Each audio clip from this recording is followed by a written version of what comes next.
Hello everybody, this is Travis. Welcome to Tpull's Corner. We've got the monthly statistics that are out, and we've got some arena free code to share with you, but I wanted to show you something that I took as a good omen. But here we have the millstone. When I went to open my 3 free packs of Brothers War, instead of having the the Brothers War symbol in there, it has this retro artifact thing. So they're bringing back a lot of older artifacts from earlier in the game, and Millstone is a pretty old one. I remember the original art. The first time I got a copy of the card, I fell in love with it, fell in love with the mechanic. This is where we get the term milling from, and it's kind of cool. But I opened my first Brothers War pack, and this was it. This was the rare, or in the spot of the rare.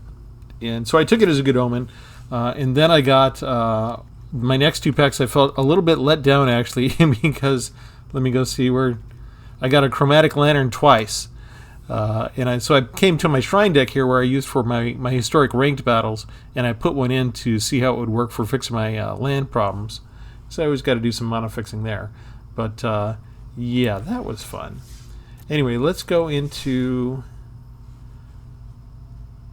Come on, we'll just go into the decks real quick and we'll show you some of the cards. BRO is the code for the set, and here we are. This is the actual symbol for the Brothers War. You can see it's different from that retro artifact. So you're going to be getting a lot of artifacts in Brothers War. Some of them are part of a non-standard set that accompanies Brothers War, and you're going to get some of these older artifacts, and they're going to have that other symbol on it. So just keep that in mind. Don't be surprised. They are good cards, so if you don't already have copies, you should enjoy getting them and playing with them. Anyway, let's just show you one. In case you haven't had a chance to review these with anybody else yet, this is Rootwire Amalgam. He's the new prototype feature. So you can cast a spell with different mana cost, color, power, and toughness. It keeps its abilities and types. So it's always going to be an artifact creature golem. And here you can either pay 1 and a green to get it to be a 2/3, or you can pay the full 5 to get it out to be a 5/5. Either way, if it's a 2/3 or a 5/5 creature, you can still pay the 5, the 3 and 2 green, to sacrifice it. Create an XX colorless golem artifact creature token where X is 3 times Rootwire Amalgam's power, and it gains haste. So you can take it from a 2/3 and make it into a 6/9, or you can take it from a 5/5 and make it into a 15/15 with haste. So that's going to be a fun card. Yeah, prototype is a really interesting way to punch up the threat and really make things scary for you. I'll show you one that I like. Argivian Avenger for 6. Shapeshifter. For paying for 1 until end of turn, it gets -1/1 and gets your choice of Flying, Vigilance, Death Touch, or Haste. So you can take this from a 5/5 down into a 1/1 and make it a 1/1 flyer with Vigilance, Death Touch, and Haste. So it just depends on how much extra mana you have free. So if you have, what would that be, 10, 6 to cast it, and then 4 to give it haste and all the other attributes to come across and hit your opponent with it for just 1 point of damage. I'm not sure why you'd do that, but I'm sure I could arrange a deck that would have that as a goal. So yeah, I'm really focusing on the artifacts. This is an artifact deck. A lot of these other cards are playing around with the artifact idea. Here's Alloy Animist, a human druid for only 1/1, but for 3 mana. You can take a non-creature artifact you control and it becomes a 4/4 artifact creature. So that's kind of neat. They have a cycle of commands. Here's Mishra's command. You can choose 2 out of the 4. So for red, what do we get? Choose target player. They may discard up to X cards, then draw a card for each card discarded that way. So if you get an idea of what they have in their hand and you want your opponent to get rid of their hand, that's good. If you don't like your own hand and want to throw stuff in the graveyard and get stuff back, you can use it on yourself. Okay, spell deals X damage to target creature, X damage to target planeswalker, or target creature gets +X and gains haste until end of turn. So this is kind of a 2-for-1 card, right? You get to choose 2. You only pay the X cost once. That same X works for any one of those 2 that you want. So they're giving you some nice cards that will have some good choices for you to make along the way. Here's another prototype one, Depth Charge Colossus. You pay 6 to come out as a 6/6 or 9 to come out as a 9/9. Doesn't untap during your untap step. You have to pay 3 just to untap it. There are ways around that in this game, of course. And I think that's all that we're going to show off for just doing the preview of stuff for now. I don't have a ton of those cards. But before I show you the statistics, I did want to remind you of the code and where to go. So we're going to the store, and in the upper right you redeem the code, and I think it's going to be all caps, so it's PLAYBRO. Bro is the shortcut name for Brothers War, and it's also the trigraph for identifying the set. So when you go back to the search bar in your deck to search for those cards, you can hit S:"bro and search only for Brothers War cards if that's what you want to focus on. So I think over the next 3 to 4 months on Twitch and YouTube, there's going to be a ton of bro jokes. You're going to get your fill of those. All right. Here you also see underneath my Untapped GG overlay, this new thing that they have, the Golden Pack Progress. This is their new promotion. And what they've decided is that if you go ahead and buy packs, so let's go to the packs, and it doesn't matter if you spend gold or gems, but if you buy a pack, it counts to this bar, and eventually you earn a golden pack. And I think that's 6 cards, and they're all guaranteed to be rare, and they could be, like there's like really good odds for the first one to be a mythic rare, right? And then after that, they're all guaranteed to be at least rares, right? But they each have a certain percentage chance to also be a mythic rare as well. So this is just their kind of adding on to the incentive in the online economy to go ahead and spend your gold, I believe, because most of us don't spend our gems on packs. It's usually gold if we have extra gold. I'm not sure if this is really still a good enough incentive, because the economy is really not good enough to be spending gold on packs. And so you can change the expansion symbol, right? So here we go to Dominaria United. What is it? Baldur's Gate, New Capenna. So I think this Golden Pack Progress works no matter which packs you buy.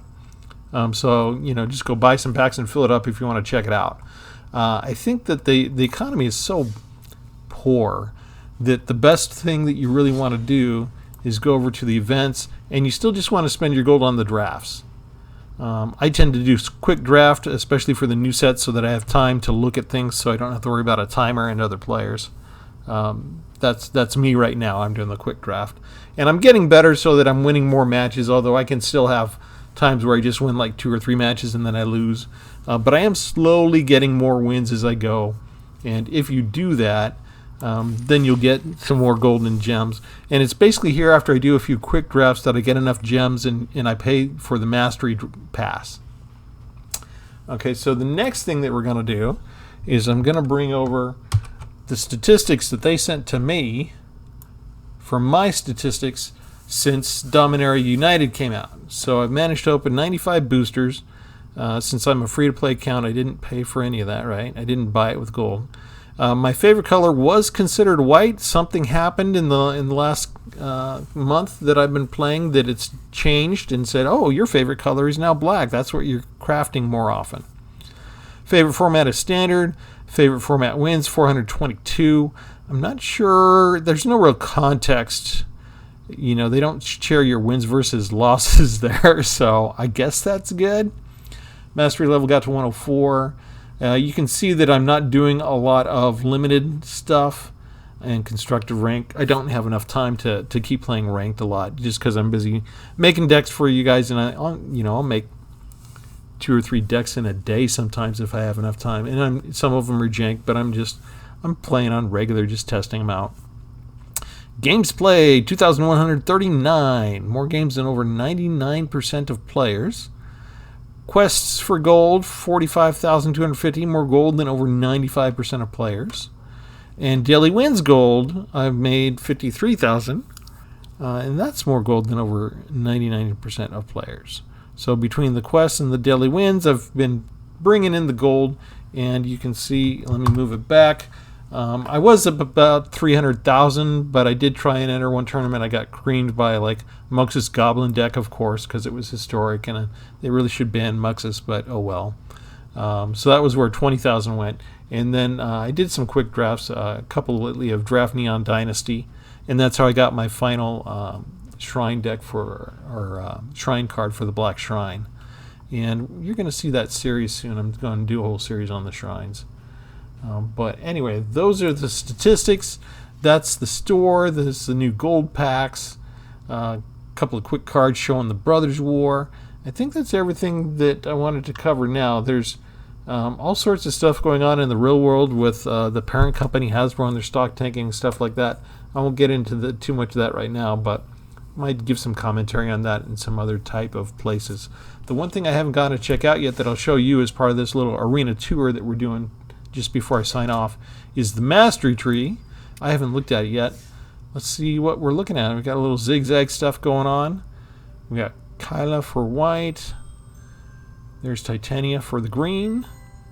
Mishra, of course, for red. Gix for black. And Urza for the blue. And what's it going to suggest for my first pick here? Ta-da! Rust Goliath! So I got the sleeve for him already. So they're going to show you. We've got artifact creatures.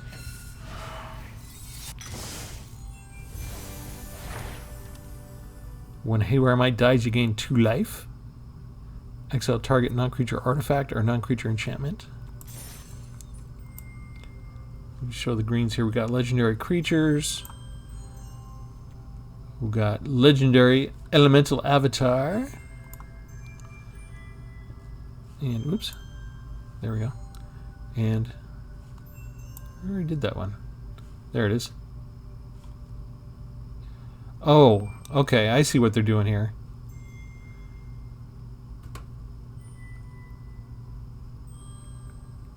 Argoth and Titania. Okay, so the legendary creature, you get that by melding. And if you haven't seen this yet, here's Argoth Sanctum of Nature. It's a land. You can meld the Sanctum of Nature, and you can meld that with Titania Voice of Gaia over on the right.